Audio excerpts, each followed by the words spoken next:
So the next person I wanted to talk about is Caroline Conder.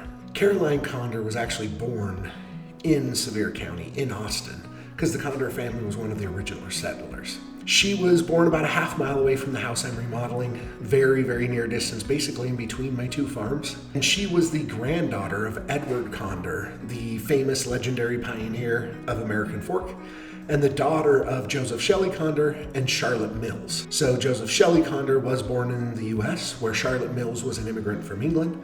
And so she was the fifth child of this family. And you gotta kind of understand what was going on and everything else when she was born, because one of her sisters passed away just 20 days before Caroline was born. It was the first death in the family. So the family already was, kind of in a unique spot. She was actually named after her grandma, Caroline Boxall, and most people called her Carrie for most of her life.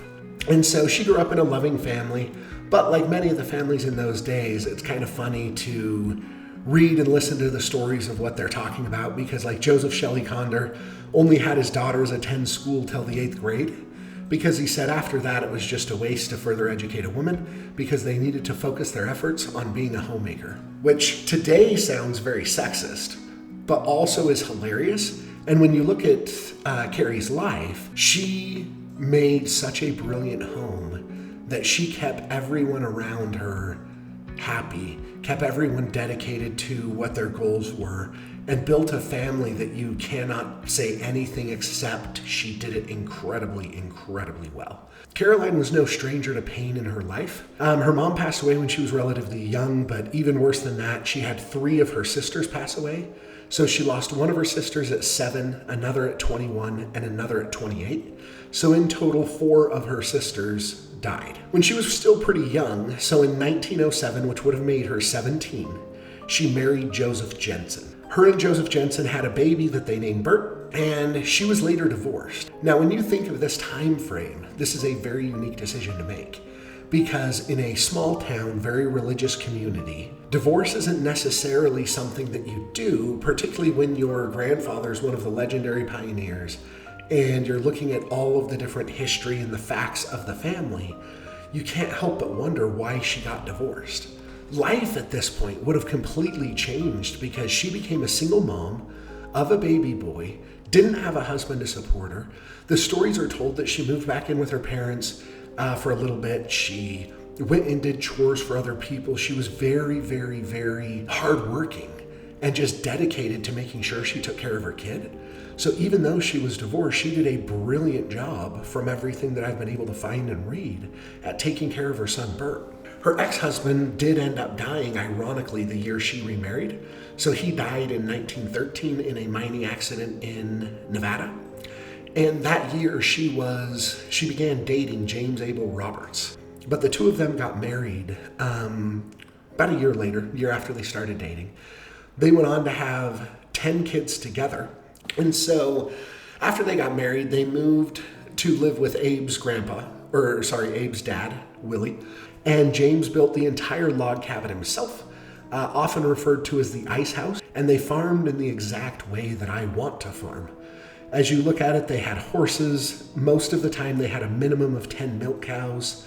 They had chickens, pigs, everything. Everything they needed to survive, they had.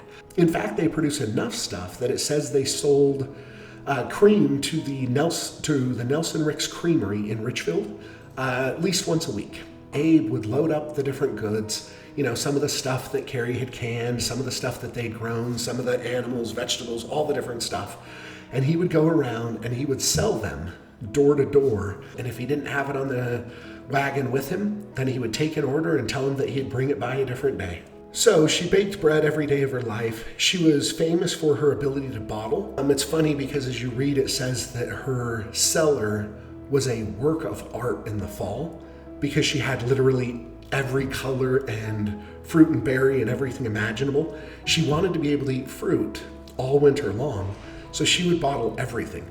Some of the lesser known fruits that she would bottle is she would bottle bullberries, elderberries, currants, gooseberries, anything she could get her hands on, so that she could make sure that the family had fruit all through the entire fall. Her mom was a well-known seamstress and everything else.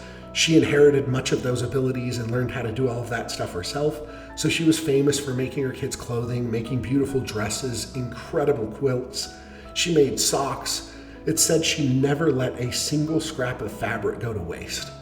In a religious community like this, it's really easy for a neighbor to judge or do this, that, or the other. But it's said of Carrie that she intentionally cooked her pies and roasts on Saturday so that Sunday she was able to keep the Lord's day and honor him and spend it with the family. There is so much evidence that she truly was as remarkable of a person as everyone says, that it's amazing. I mean, even when her father-in-law, who in this day and age you're told you're not even supposed to like, her father-in-law was losing his health, and Carrie and Abe invited him into his house, and this is Willie Roberts, who died in their home. They invited him to stay with them, and Willie stayed there. She helped take care of him right up until literally the day that he died. But even her personal health, like her obituary said that she lived a life with different health problems, probably part of the reason that some of her siblings passed away as well. One of the documents, it talks about how she had a blood clot on the brain, which I'm assuming is a stroke, and that a lot of people lose their ability to, walk or do anything after a stroke, but she had a miraculous recovery.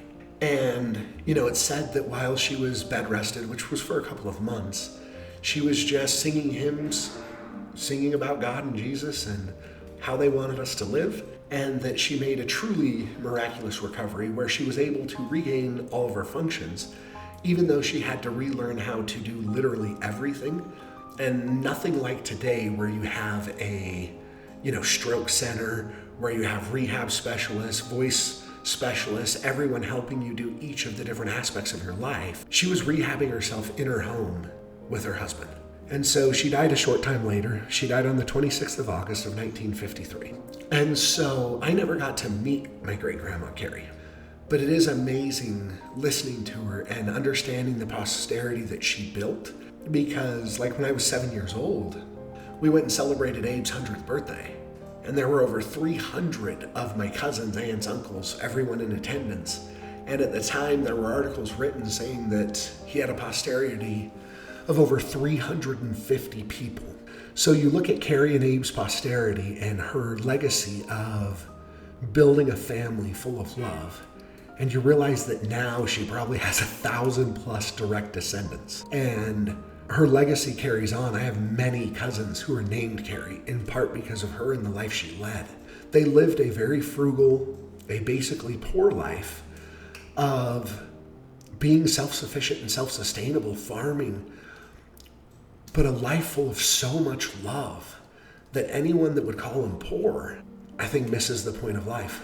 And that's why I love sharing these stories, because it's impressive to understand the life they lived and how they lived and why we need more of that in our lives today. I thought I never knew my great-grandma Carrie Roberts, but the more that I've read about her, that I've learned of her life, who she was and how she was, I realized that I did know her.